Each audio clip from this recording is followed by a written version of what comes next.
ম্যাচের ১৪ মিনিটে ঋতুপর্ণার এই শটে সিডনির কমনওয়েলথ ব্যাংক স্টেডিয়াম হয়ে যায় স্তব্ধ।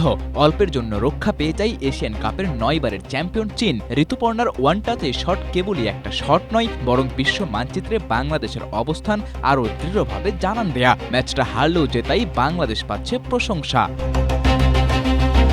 চ্যাম্পিয়ন চীনের বিপক্ষে কয়হালি গোল খাবে বাংলাদেশ, সমর্থকদের সেটিই ছিল চিন্তার কারণ। কিন্তু মাঠের খেলায় সবাইকে অবাক করে দেয় লাল সবুজের প্রতিনিধিরা। ম্যাচের প্রথম ৪০ মিনিটে একটাও গোল হজম করেনি বাঘিনীরা। ২২ মিনিটে বাংলাদেশের ডিফেন্ডারের ভুলে সহজেই বল একবার জালে জড়িয়েছিল চীন, কিন্তু ভিএআর প্রযুক্তিতে বাতিল হয় সেই গোল। পরে ৪৪ মিনিটে ওয়াংশুয়াং দূরপাল্লার এক শটে বল জড়ান বাংলাদেশের জালে। প্রথম গোলের পর বাংলাদেশ সেট হবার আগেই আরও এক গোল হজম করে বাঘিনীরা। প্রথমার্ধের যোগ করার সময় চীনের হয়ে সেই গোলটি করেন ঝাংরুই।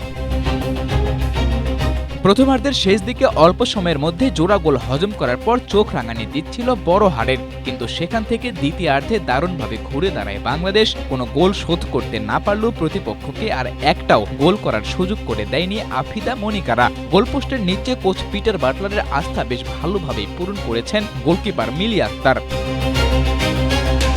গ্রুপের আরেক ম্যাচে কোরিয়ার বিপক্ষে যেখানে একটা শটও নিতে পারেনি উজবেকিস্তান, সেখানে চীনের ২৬ শটের বিপক্ষে বাংলাদেশের শট ৮টা, যার মধ্যে অন টার্গেটের ২ শটেই কাঁপন ধরেছিল চীনের দুর্গে। বল পজিশনে বাংলাদেশও খুব একটা পিছিয়ে ছিল না। প্রায় ৪১% বল নিজেদের দখলে রাখা বাংলাদেশ চীনের বিপক্ষে আদায় করে নিয়েছে ৩টা কর্নার, যার একটাও অবশ্য গোলে কনভার্ট করতে পারেনি বাঘিনীরা। দিন শেষে ম্যাচ হারলেও বাংলাদেশের মেয়েরা যে আত্মবিশ্বাসী ফুটবল খেলেছে তাতে এটুকু পরিষ্কার, এশিয়ান কাপ থেকে একেবারে খালি হাতে হয়তো ফিরতে হবে না বাংলাদেশকে। পরের ২ ম্যাচে ধরা দিতে পারে এমন এক অর্জন যা নারী ফুটবল তো বটেই, বাংলাদেশের সামগ্রিক ফুটবল ইতিহাসের অন্যতম বড় এক অর্জন হতে পারে। সাদাতুর রাফি, এশিয়া পোস্ট।